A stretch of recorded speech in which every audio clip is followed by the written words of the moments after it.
Now at 10, we are under a next weather alert as heavy rain continues to roll through. Good evening, everyone. I'm Ken McLeod. Let's get right over to meteorologist Sarah Robleski with a look at our Saturday soaker and what Sunday's shaping up to be.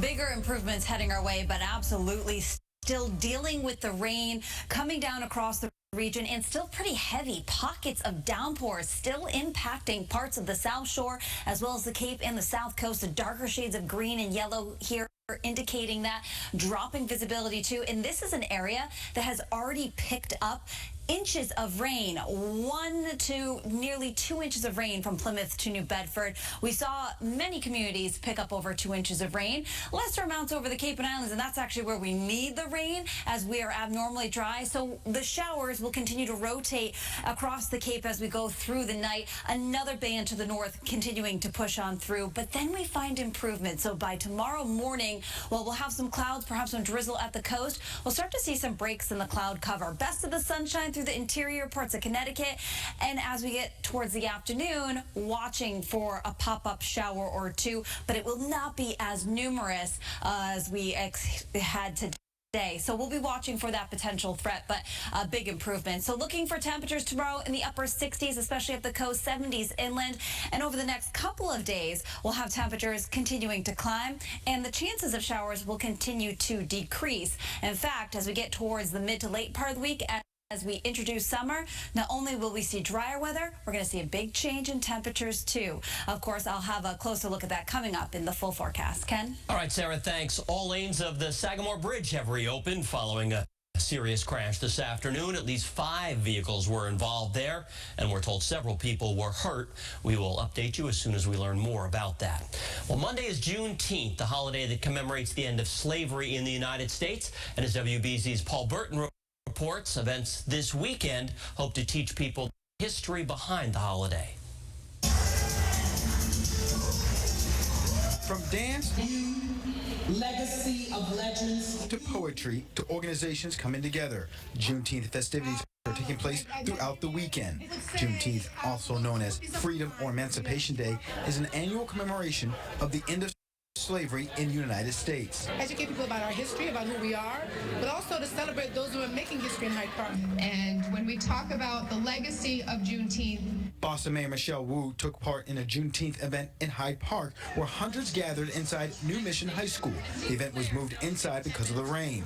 On Saturday, they recognized 12 individuals who are change makers in the community with the 2023 Living Histories of Color in Hyde Park Award. for me, the lesson of Juneteenth is about commemorating the liberation and freedom and monumental change that meant, but also the fact that it took 2 years for that to become reality, 2 years after the laws were changed, for people to feel that in their daily lives everywhere. Alicia Francis is the first black female president at Franklin Cummings Tech, a 2-year technical college in Boston. You know, Juneteenth is a wonderful opportunity to really reflect on our history, and I'm a native of Nashville, Tennessee, and did not learn about Juneteenth until I was in college from Texans.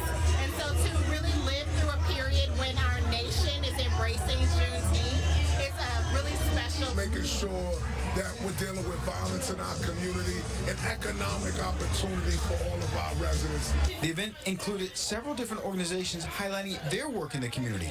In Boston, I'm Paul Burton, WBZ News. Boston police are asking for the public's help in locating this man. 20-year-old Stephion Wells from South Boston is wanted for a deadly shooting in Dorchester back in February. He's described as a black male, 5 foot 3 inches tall and about 125 pounds.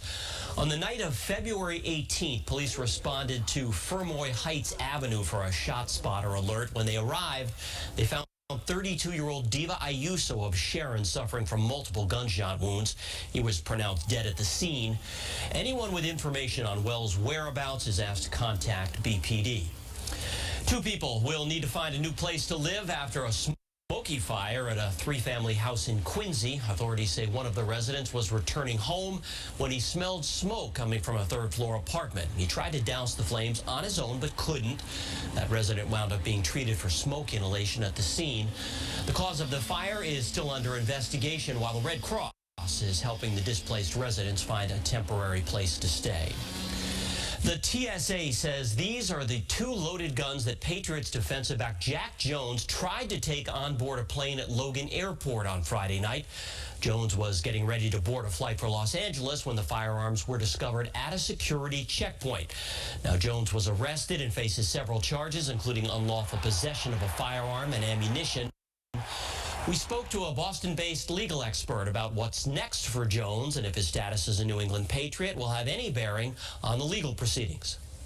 Some people might think that because he's a Patriots player, the district attorney's office might give him leniency or might, he's a high-profile celebrity and he has money to hire the best defense lawyers. I don't think that's going to come into play as far as how the district attorney's office charges these and prosecutes these offenses. They're going to go full force against him as far as the prosecution goes. The Patriots say they are aware of the arrest but won't comment further. Jones is due back in court next week. Coming up later in this newscast, WBZ's Laura Hafley will have more on this story. Extended lifeguard hours have now been put in place at many state beaches. The Department of Conservation and Recreation announced that it's expanding its lifeguard coverage from today through the end of the summer. In fact, more than 28 designated swimming areas will have lifeguards on duty from 10:15 in the morning till 5:45 in the evening for at least 5 days a week. The DCR says it also plans to open its 2 wading pools today. All right, take a look at this shot from the International Space Station as it caught a glimpse of Massachusetts Friday during its orbit. Sadly, Boston was clouded over at around 2 p.m. But as we head south, you can see the arm of the Cape, Martha's Vineyard, and then Nantucket.